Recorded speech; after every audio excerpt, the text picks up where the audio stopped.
তো আমি করছি যে তোর সাথে এরকম করলো, তো আমি তো টের পেলাম না, করলো যে আমার ঘরের থেকে বাইরে নিয়ে গেছিল। করছে মনে করেন যে ও প্রায় মারাই গেছে, ওরা মনে করছিল যে ও মরেই গেছে, এর জন্যই মানে ওরা ছাড়ছে, না কেউ টের পেয়েছিল এর জন্য ছাড়ছে। ধর্ষণ হয়েছে সেদিন নিয়ে আপনি কিছু কথা বলছেন টেলিভিশনের সামনে, আমরা দেখেছি, সারা বাংলাদেশের লোক দেখছে। তো আপনি বলছেন, একবার বলতেছেন যে আমি ওয়াশরুমে গেছিলাম এই সুযোগে ধর্ষণ হয়েছে, আপনি আরেকবার বলতেছেন যে রুম থেকে বের করে নিয়ে ধর্ষণ করছে, আপনি আরেকবার বলতেছেন যে ধর্ষণের সময় আমি ঘুমাইছিলাম, আমি কিছু ঠিক পাইনি। আসলে কোনটা সঠিক? প্রিয়দর্শক, ডক্টর ইউনূসকে ক্ষমতা থেকে নামানোর জন্য আওয়ামী লীগ বিভিন্ন কলাকৌশল ব্যবহার করছে এবং এখন বর্তমানে বাংলাদেশে দর্শন সহ বিভিন্ন চুরি ডাকাতি এবং খুন সহ বিভিন্ন জায়গায় নানা অপরাধের খবর পাওয়া যাচ্ছে। তবে এগুলো আসলে কারা করছে এবং কি তার বাস্তবতা, এবং আমরা জানি আসিয়া দর্শিত হয়েছে, আসলে ওই আসিয়ার পিছে কি সত্য লুকানো রয়েছে। কৃষক চলুন এর গুরুত্বপূর্ণ তথ্য দিয়েছেন পিনাকি ভট্টাচার্য, আমরা তার ভিডিওটি দেখব। ভয়ঙ্কর শয়তানির গল্প বলবো না, বানায় বলবো না, প্রমাণ সহকারেই বলবো। এই শয়তানি যারা করে তারা কিন্তু সমাজের সবচেয়ে সম্মানিত মানুষ। তারা কিভাবে কোন ঘটনা দিয়ে কি ন্যারেটিভ তৈরি করে, কারা করে, কিভাবে করে, সেই অন্ধকার ক্ষমতার কারাকারির গল্প বলবো। অনেকের শুনে খুব খারাপ লাগতে পারে, অবাক হইতে পারেন, কিন্তু অকাট্য প্রমাণ আর কার্যকারণ দিয়ে আমি সেই ষড়যন্ত্রকে আজকে উন্মোচিত করব আপনাদেরকে সাথে নিয়ে। আপনারা জানবেন আমরা এক ভয়ঙ্কর ষড়যন্ত্রকে গতকাল রুখে দিছি। আমাদের অনেকগুলো ঘটনা দেখতে হবে আর মিলাতে হবে সেইগুলো একসাথে। আসেন এক বুদ্ধিভিত্তিক রোলার কোস্টারে চলে বসি, গোয়েন্দা গল্পের মতো, থ্রিলারের মতো আপনারা আনন্দ পাবেন, মজা পাবেন, শিহরিয়া উঠবেন। আসেন শুরু করি। জাতিসংঘের মহাসচিব আসলেন, আমরা জানি উনার আসার কি গুরুত্ব সেটাও আমরা জানি, কিন্তু হঠাৎ কইরা বাংলাদেশের অনলাইন সরগরম হয়ে উঠলো কিনিয়া ধর্ষণের দামাডোল। মনে হলো বাংলাদেশে ধর্ষণ জিনিসটা ছিলই না, হঠাৎ করে ধর্ষণ বেড়ে গেছে। প্রফেসর ইউনূসের সরকার দেশ চালাইতে পারতেছে না। প্রফেসর ইউনূসের আমলে সব পুরুষ ধর্ষক হইয়া গেছে, ধ্বজভঙ্গ যাদের ছিল তারাও এখন ভালো হইয়া গেছে, আর তারা সব ঝেপে পড়িচ্ছে মায়াদের উপরে, তাই না? রাস্তায় রাস্তায় নাটক হচ্ছে, দেখেন।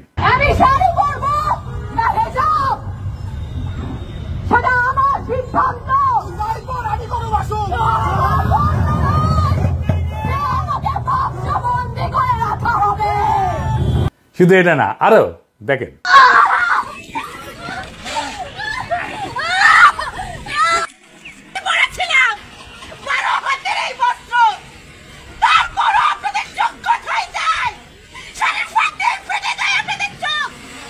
আপনারা মনে করেন তো আগে কখন এরকম দেখেছেন? মুরব্বীদেরও জিজ্ঞেস করেন, দেখেন নাই। তার মানে ধর্ষণ প্রচুর বাড়িছে প্রফেসর ইউনূসের আমলে, তাই না? তাই তো মনে হচ্ছে, তাই না? আসেন দেখি তথ্য কি বলে। বাংলাদেশে জানুয়ারি ফেব্রুয়ারি 2025-এ এই 2 মাসের নির্যাতিত নারী 294, নির্যাতিত, ধর্ষিত না, কিন্তু ধর্ষণের শিকার 96 জন, এর মধ্যে 44 জন শিশু, মানে 1 মাসে 22 জন শিশু ধর্ষণের শিকার হয়েছে। খুবই দুঃখজনক ডেটা, আমাদের সকলের সমবেদনা, আমরা পুরা জাতি এই জন্য লজ্জিত।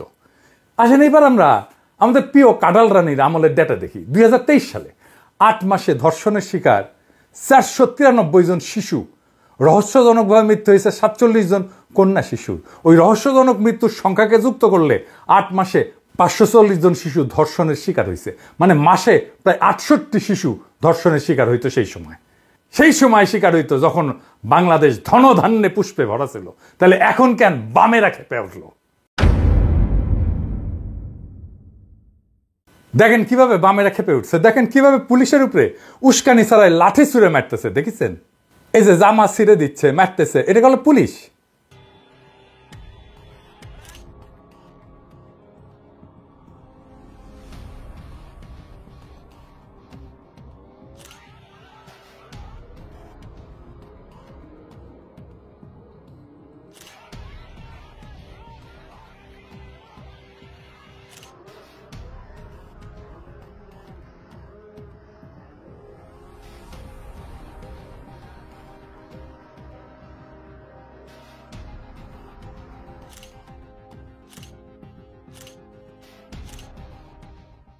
এবার দেখেন রোজা রাখা পুলিশকে কিভাবে মারিছে। পুলিশটারে দেখে এত মায়া লাগিছে, বলতেছে যে আমি তো রোজা আছি, আমি এখন হসপিটালে গেলে তো আমার রোজা ভেঙে যাবে, আমাকে ওষুধ দিবে। কি মায়া লাগতেছে দেখেন, এই কিভাবে মারছে তাকে দেখেন, এই বামেরা মারছে। একজন অতিরিক্ত বাবাসী আমার বুক ভরা লাথি মারছে, একবার বুক বরাবর, হঠাৎ করে পিছন থেকে আসে লাথি মারা শুরু করে পিছন থেকে। আমরা তাদেরকে না মেরে আমরা এমনি বারবার বাধা দিচ্ছি আর কি, হাত দিয়ে ডালার লাঠি দিয়ে আমরা বাধা দিচ্ছি আপনারা আসেন। হঠাৎ করে লাথি মারছে আমার এই, আমি রোজা রাখছি, রোজা ভাঙা যাবে না, এখন হাসপাতালের জন্য আছে। কেন বামেরা এখন হারকিউলিস হয়ে উঠলো আসেন এটা বুঝে দেখি। সরকারের সাফল্য দেখা যায় মাত্র 4টা জিনিসে। অর্থনৈতিক পরিস্থিতি, মানে আপনার খাবার টাবারের দাম কেমন, জিনিসপত্রের দাম কেমন, দাম কমিছে জিনিসের, কমিছে তাই না। সবুজ টিক চিহ্ন দেন এডিটর সাহেব। দুর্নীতি, এটা দেখে দুর্নীতি করে এই সরকার, তার শত্রুরাও বলতে পারবে দুর্নীতি করে না, এইখানেও সবুজ মার্ক টিক দেন। 3 নাম্বার, জনগণের আস্থা আছে কিনা, মানে যেটা ভোট টোট দিয়ে তৈরি। এই সরকার যদিও ভোটে আসেনি কিন্তু তারপরে তো জনগণের আস্থা আছে না, তাই না, আছে, অবশ্যই আছে, এখানেও টিক মার্ক দেন, মাশাআল্লাহ। বাকি থাকলো কি 4 নাম্বার, 4 নাম্বার কি অপরাধ প্রবণতা। এইখানে আমরা কোশ্চেন মার্ক দিয়ে রাখি এডিটর সাহেব, এটায় এখনো পর্যন্ত আমরা টিক চিহ্ন দিতে পারতেছি না। অপরাধের মধ্যে বিশেষ করে সেক্সুয়াল ভায়োলেন্স বা ধর্ষণের ঘটনা সরকারের উপরে আস্থা কমায় দেয়, সরকারের জনসমর্থন কমে যায়। এগুলো আমার বানানো কথা না, এগুলো অসংখ্য গবেষণায় প্রমাণিত। তাহলে প্রফেসর ইউনূসের সরকারকে বাম্বু দেওয়ার সবচেয়ে কার্যকর কৌশল কি? আপনি যদি হাসিনা হইতেন কি করতেন? আইন শৃঙ্খলা পরিস্থিতি খারাপ সেটা দেখানোর চেষ্টা করতেন, যত না খারাপ তার চেয়ে বেশি দেখানোর চেষ্টা করতেন, তাই না। পারলেন নিজের টাকা দিয়ে অপরাধীর সাথে চুক্তি করে খুন খারাপি দস্যুতা করতেন, তাই না। আওয়ামী লীগ তো 600 ডাকাতকে ভাড়া করেছিল, তাই না, মনে আছে না। ধরেন ঢাকা শহরে তো কয়েকশো মাস্তান আছে, তাই না। আমি এর মধ্যে 200 মাস্তানকে আলাদা করে কথা বলতাম। আপনারা রাজনীতি করলে চিনবেন সবাইকে, কে কি কইরা খায়, কে মাস্তানি করে, কার শত্রু কে, এগুলো সবই জানতেন। একজনকে ডাইকে কইতাম যে এই এদিকে এদিকে তোরে তো উই খায়া দিতে চায়, তাই না। উই কবি হ ভাই, তাই তো। তো শত্রুর তো শেষ রাখতে নাই, বুঝিস না। আমি তো তোকে অনেক পছন্দ করি, খাইয়া দে খাইয়া দে। হ্যাঁ, খাইয়া দিয়া 2 মাস ঘুরে ব্যাংককে আমি টাকা পয়সা দিতেছি, টিকিট করে দিতেছি, আরে টাকাটা রাখ, আমি সামাল দিতেছি, লাগাই দিতাম খুনাখুনি, শিখে দিচ্ছি না সব টেকনিক। এটা রিস্কি, টাইম লাগে, অনেক টাকা লাগে, এটা রিসোর্স ইন্টেন্সিভ গ্যাঞ্জাম। হাসিনার জন্য ডাল ভাত, তবে আমাকে দিলে আমি টেনশনে হার্ট অ্যাটাক করলাম, যদিও জানি ক্যাঙ্কা করে করে। এটা সংখ্যায় অনেক করতে হয় এই কাজ। আবার মাঠে পুলিশ থাকে, এজেন্সি থাকে, ইনফরমার থাকে, ফাঁস হইয়া যেতে পারে এই পরিকল্পনা। তাহলে তো গোয়ামারা সারা। আর ধরেন বরগুনায় 2টা খুন হইল, ঢাকায় চাপ পড়বে পড়বে না। তবে এজেন্সিগুলো এই খেলা করে খেলে। ৭টা সরকার এইভাবে ফেলাইছিল এজেন্সি, আমি ঘটনা জানি, শুনেছি, মানে যাদেরকে দিয়ে করেছিল তাদের কাছেই শুনেছি, একদিন গল্পটা কমুনি। কিন্তু যাই হোক, যেটা কোনো রিস্ক নাই, সংখ্যায় অনেক লাগে না, একটা হইলেই চলে, একটা জায়গা মতো দেশের যে কোনো প্রান্তে হইলে হয়, সেটা হইতেছে ধর্ষণ। এইটারে ঠিক মতো রান্না করতে পারলে কেল্লা ফতে সরকার পইরা যাবে। সরকার এটা থেকেই তো পারবে না। কাজটা তো একজন মানুষ করে ঘরের মধ্যে, কেউ জানে না যে এই কাজ করতে যাইতেছে। কারোর সাথে তো এটা কোয়া যায় না যে আমি কলে করতে যাইতেছি। প্রফেসর ইউনূসের জায়গায় চেঙ্গিস খানের বসাই দিল, সেও ঠেকাইতে পারবে না এটা। এই কাজটায় হাসিনার দল মাস্টার, পোস্ট ডক্টরেট করা। সে এইটারে পলিটিসাইজ করে, উইপেনাইজ করে, ধর্ষণকে তার ক্ষমতায় যাওয়ার অস্ত্র হিসেবে ব্যবহার করে। আমার ক্ষুদ্র ভ্রাতার ভগিনীরা কবে দাদা আপনি আওয়ামী লীগের দেখতে পারেন না, তাই এই কথা বলেন। খারান আপনার মুরব্বীদেরকে একটু জিজ্ঞেস করেন, এই ঘটনা আপনি দেখেননি, সেজন্য কয়ে দিতে হচ্ছে। আপনাদের পুরানো একটা ইতিহাসের গল্প বলি। 1995 সালের 24 আগস্ট দিনাজপুরের 10 মাইল এলাকায় 16 বছর বয়সী কিশোরী ইয়াসমিন, তাকে পুলিশ সদস্যরা পুলিশ ভ্যানে নেয় এবং তারপরে গণধর্ষণের পরে হত্যা করে। এই ঘটনার পর পুলিশ প্রথমে লাশটাকে অজ্ঞাত পরিচয় হিসেবে চিহ্নিত করে তড়িঘড়ি করে ময়নাতদন্ত এবং দাফনের ব্যবস্থা করে। তারপরে শুরু হয় দিনাজপুরে প্রচণ্ড বিক্ষোভ, তারপরে সারা দেশে বিক্ষোভ। 5 দিন পর এই মরদেহ কবর থেকে তুলে আবার পুনরায় ময়নাতদন্ত করা হয়, মামলা দায়ের হয়। এই আন্দোলন দেশব্যাপী ছড়ায় পরে বিশাল একটা গ্যাঞ্জাম হয়। এটা দেশব্যাপী ছড়ায় দেখে আওয়ামী লীগ, ছাত্রলীগ, যুবলীগ, তখন বিএনপি ক্ষমতায়। দিনাজপুরে কারফিউ দিতে হয়, থানা আক্রমণ হয়, 4 জন মারা যায়। ইয়াসমিন ধর্ষণ মামলা কেন এত সেন্সেশনাল হয়ে ওঠে এটা একটু বুঝে দেখি। অনেক তো ধর্ষণ হয়, সবগুলো সেন্সেশনাল হয়, এটা কেন সেন্সেশনাল হইল, কেন হইল, আসেন এটা বুঝে দেখি। দিনাজপুর কার এলাকা? এটা আওয়ামী লীগ এলাকা চিরদিনের জন্য। 1991 খালেদা জিয়া ক্ষমতায়, কিন্তু দিনাজপুরের 6টা আসনের মধ্যে 5টা আওয়ামী লীগের, একটা জামাতের, বিএনপি 0। আচ্ছা বলেন তো প্রশাসন, পুলিশ, এইসব ওই সময় দিনাজপুরে কারা বিএনপির লোকেরা যাবে? যাবে না, সব আওয়ামী লীগের লোক, সব ওরা আওয়ামী লীগ। যে পুলিশ ধর্ষণ করছিল ওরা আওয়ামী লীগ ছিল। কেন বলতেছি? এই কেস সেন্সেশনাল হয়ে ওঠার দুইটা কারণে। এক, ময়না তদন্ত প্রতিবেদনে ধর্ষণের প্রমাণ সম্পর্কে স্পষ্ট কোনো তথ্য পাওয়া যায় না, বলে এটা ধর্ষণ হয়নি। আর পুলিশ বলে যে ইয়াসমিন ছিল পতিতা। এই দুইটা ঘটনা সারা বাংলাদেশের মানুষকে জ্বালায় দেয়।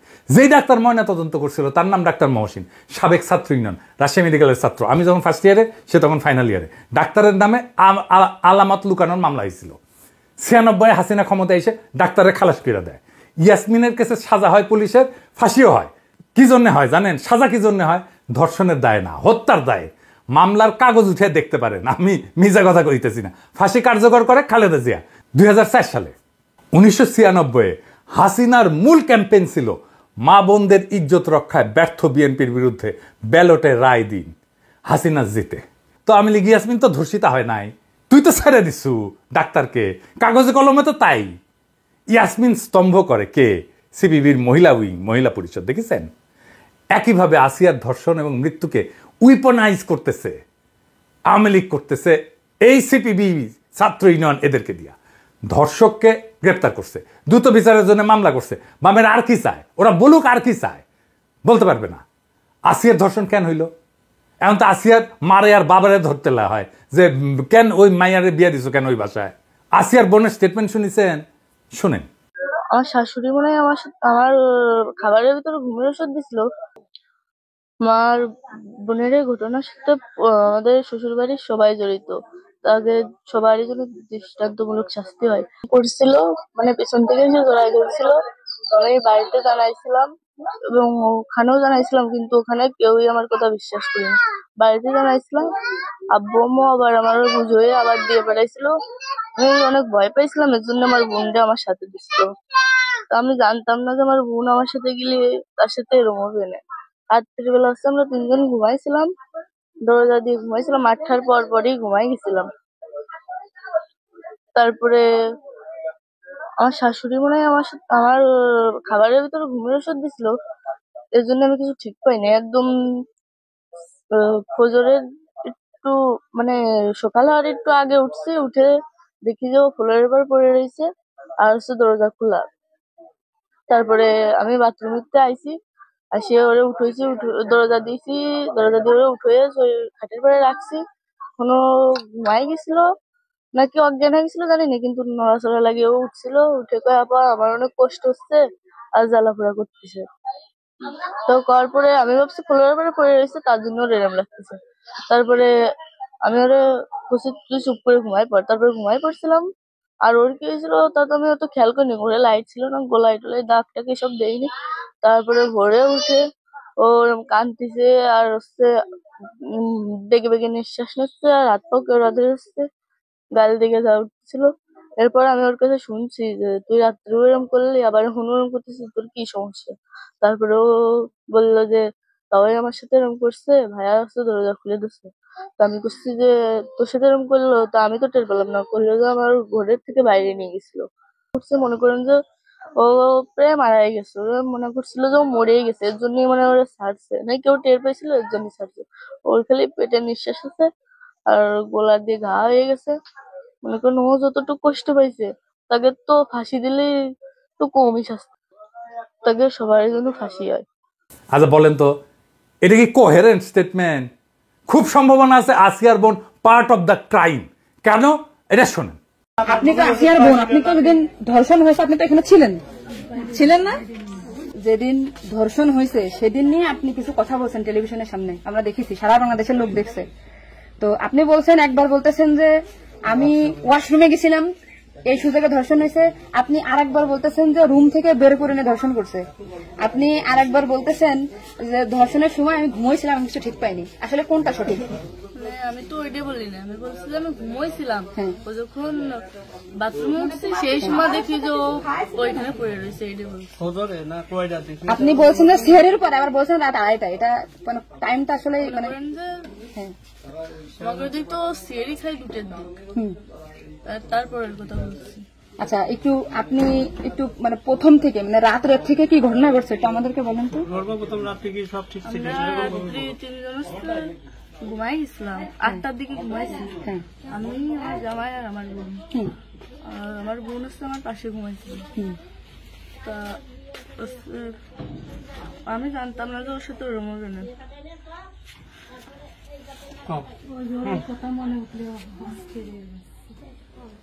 আপনি আসিয়ার বোন, আপনি ওইখানে ওই দিন ছিলেন এক ঘরের ভিতর, আপনার কথা মানে আপনি যা বলবেন সেটাই হবে। এই জন্য আপনাকে যদি ওরা ঘুমের ঘরে কিছু খাওয়াই থাকে আপনি বলবেন যে আমাকে ঘুমের ভিতরে কিছু খাওয়াই দিচ্ছে, আমি ঘুমাইছিলাম, আমি কিছুই জানি না, আমি সকালে উঠে দেখছি এটা।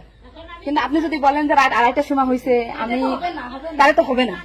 আপনার কথা শোনার জন্য বাংলাদেশের লক্ষ লক্ষ মানুষ অপেক্ষায় আছে যে আপনি আসলে যেখানে ছিলেন, আপনি যেহেতু বোন, আপনার বাড়ি যে হয়েছে ধর্ষণটা, সেহেতু আপনি তো মানে জায়গায় ঘরে ছিলেন, আপনি যা বলবেন সেটাই হবে। কিন্তু আপনি যদি এরকম ভুল ভাল কথা বলেন তাহলে তো আমরা আলাদা বক্তব্য দিতে আমাদের এখানে যা দিতে না টোটালি কিন্তু তাহলে আপনি তো এই কি মাগুরা নিউজে আছেন না, আমি আছি মাগুরা নিউজে, আমি দৈনিক ঘরে ডাকে কাদের সাথে মিল না রাখে আসলে আপনার আপন বোন, বিষয়টা সেইভাবেই আসলে বলতে হবে। আর এখানে যে আপনি আপনার স্বামীরে বাঁচাই দিলেন বা আপনার শ্বশুরে বাঁচাই দিলেন এরকম না, কিন্তু এতটা সহজ হবে না। কিন্তু বরঞ্চ আপনার এই আপনি যদি এই তাল্টে পাল্টে কথা বলেন, বিবাদ কিন্তু আপনার নিকটেই, বিবাদ কিন্তু আপনার। আপনি এদের ঘুরে বেড়াচ্ছেন, এটা ঘুরে বেড়াইতে পারবেন না, আপনিও কিন্তু ওদের সাথেই যুক্ত হইতে হবে আপনার। তার মানে উনি একবার বলতেছে কি জানেন, আমি টয়লেটে গেছিলাম তখন ধর্ষণ হয়েছে, একবার বলতেছে আমি আমরা বিভ্রান্তিতে আসছি, বারে বারে আপনাদের কাছে আসতেছি শুধু এই একটা কারণে। কিন্তু মানে আপনি আপনাকে যদি কিছু খাওয়াই থাকে আপনি বলেন যে আমার খাওয়াইছে, আমি কিছুই জানি না, সকালে উঠে দেখেছি আমি এই অবস্থা। কিন্তু আপনি যদি টাইম উল্টো পাল্টা বলেন তখন তো মনে করেন আমাদের বাংলাদেশের লোকের, আপনি সকালে আপনার ঘুম ভাঙছিল কয়টায়, মানে যখন আপনি দেখছেন আপনার বোন তখন কোথায় ছিল?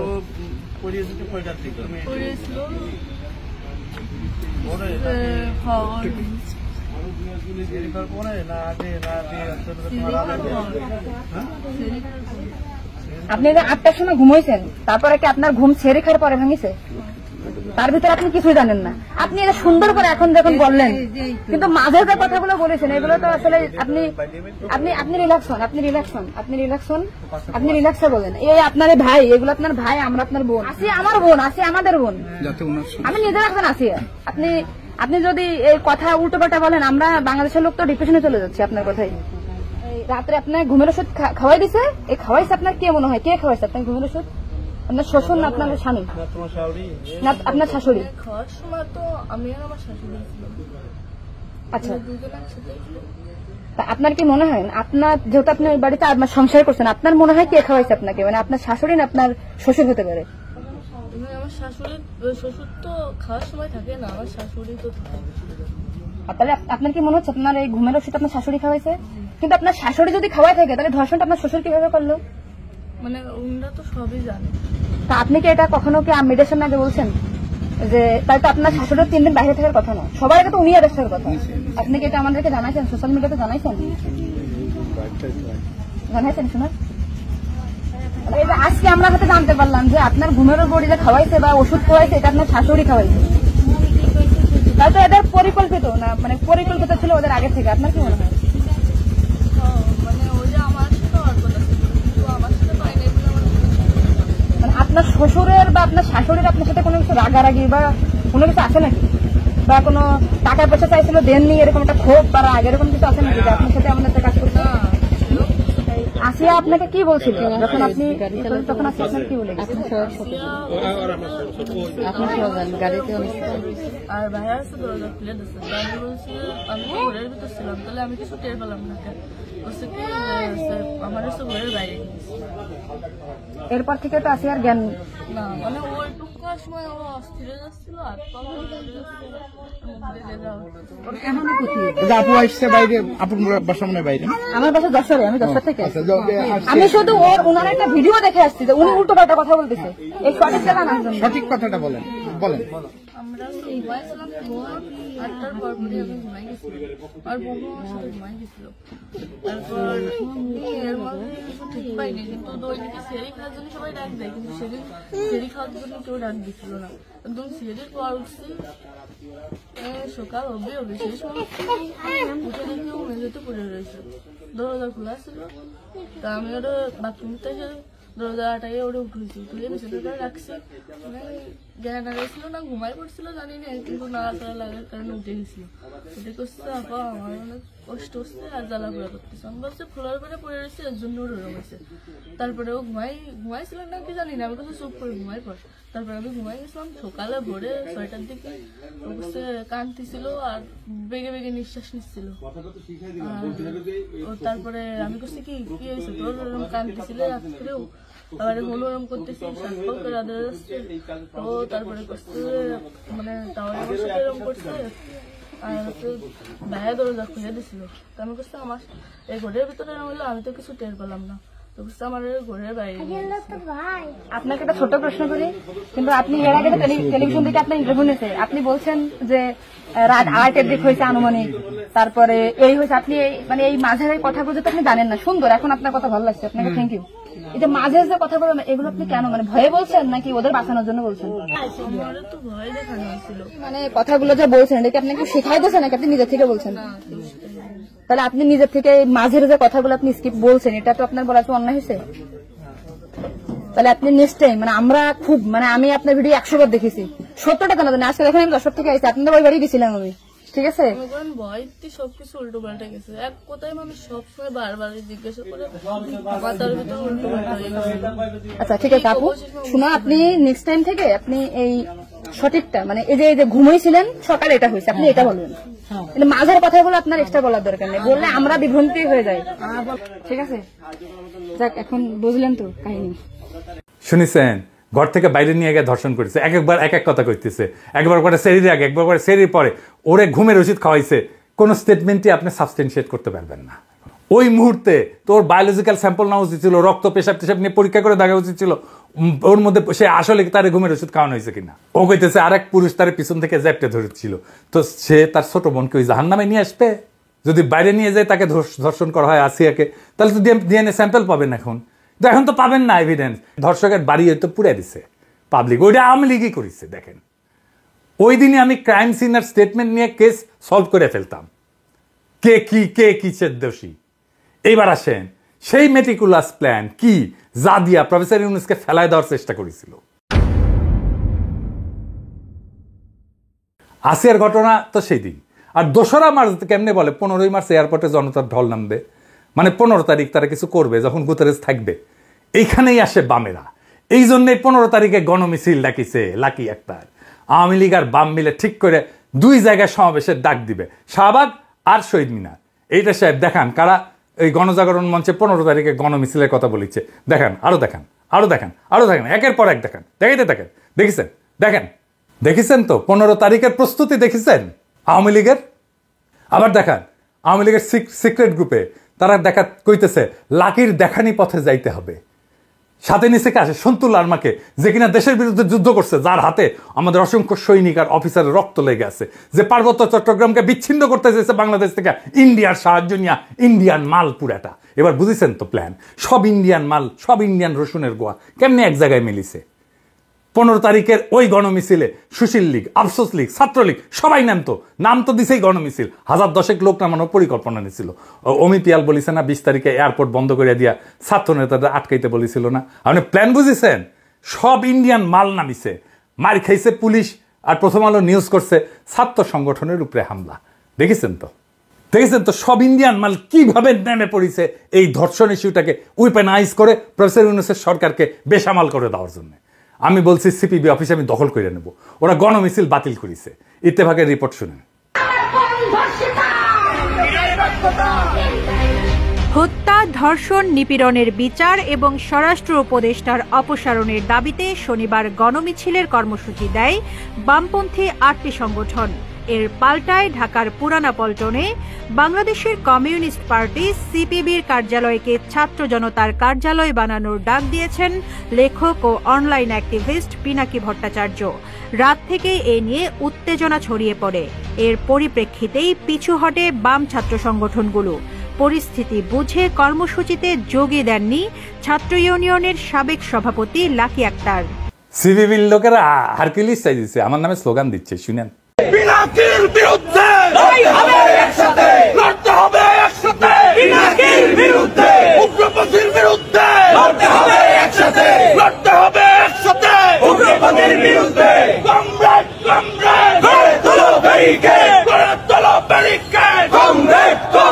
হ্যাঁ সিভিল লোকেরা প্রিন্সরা জিগায়েন যে সে আমরা ফোন দিয়া কি কইছে তারাই জিগায়েন, আমি আর কইলাম না। গ্রেস দিছি কয়েকদিন, প্রিন্স মিয়া জানে কেন গ্রেস দিছি। আমি প্রিন্সরে কইছি ইন্ডিয়ান লেসপেন্সারি বাদ দেন, লাকিরে আর এম আকাশকে বহিষ্কার করেন, শাহবাগে অংশ নেওয়ার জন্য ক্ষমা চান, বাকশালে যোগ দেওয়ার জন্য ক্ষমা চান, পার্টিতে ইসলাম বিদ্বেষের চর্চা বন্ধ করেন ঘোষণা দিয়া। আমি তারে কইছি আগামীকাল রক্ষা পাইল আখেরে সারা বাংলাদেশে আপনার অফিস দখল করে নেব। আমি বলছি নিব, আজ হোক কাল হোক ওইটা আমি নিবই। আমি শুধু সিপিবির পুরানা পল্টন না, সারা দেশের সিপিবির অফিস আমি দখল করে নিব, আমি কয়া দিলাম তো। প্রিয় দর্শক, শুনছিলেন পিনাকি ভট্টাচার্যর মুখ থেকে তিনি যে প্রমাণগুলো দিয়েছেন আসিয়াকে নিয়ে এবং বাংলাদেশের বর্তমান পরিস্থিতি নিয়ে, এটি কিন্তু বাস্তবের সাথে মিলে যায়, অর্থাৎ এটি কিন্তু বাস্তব। অর্থাৎ আওয়ামী লীগকে বিভিন্ন রূপে, বিভিন্ন জায়গায়, বিভিন্ন কৌশলে এই ডক্টর ইউনূসকে ক্ষমতা থেকে নামানোর চেষ্টা করে যাচ্ছে। আর এই চেষ্টা কিন্তু তাদের অব্যাহত থাকবে, অর্থাৎ চলমান থাকবে। এই চেষ্টার মাধ্যমে কিন্তু তারা বারবার আন্দোলন এবং বিভিন্ন যে বিপ্লবের চেষ্টা করবে তারা করার জন্য, যে ডক্টর ইউনূসকে ক্ষমতা থেকে নামাবে। তবে এখন আমি দেখছি এই আওয়ামী লীগের সাথে আরও কিছু দল কিন্তু যুক্ত হতে যাচ্ছে এবং কিছু লোকও কিন্তু যুক্ত হতে যাচ্ছে। কারণ যেহেতু ডক্টর ইউনূসকে দিয়ে এখন যারা সুবিধা পাচ্ছে না, প্রথমত যারা সুবিধা পেয়েছিল তারা এখন সুবিধা বঞ্চিত হচ্ছে, তারাও কিন্তু ডক্টর ইউনূসের বিরুদ্ধে চলে গিয়েছে। অর্থাৎ এই ডক্টর ইউনূস থাকাকালীন নানা ধরনের বিপদ এবং বিভিন্ন জায়গায় সমাবেশের মাধ্যমে কিন্তু তারা চেষ্টা করবে ডক্টর ইউনূসকে ক্ষমতা থেকে নামিয়ে দেওয়ার জন্য। এজন্য ছাত্র জনতা, দেশের জনগণের সজাগ থাকতে হবে যেন ডক্টর ইউনূসের মাধ্যমে বাংলাদেশ যত ধরনের সংস্কার আছে সেগুলো করার পরে একটি সুষ্ঠু নির্বাচনের ব্যবস্থা করতে পারে।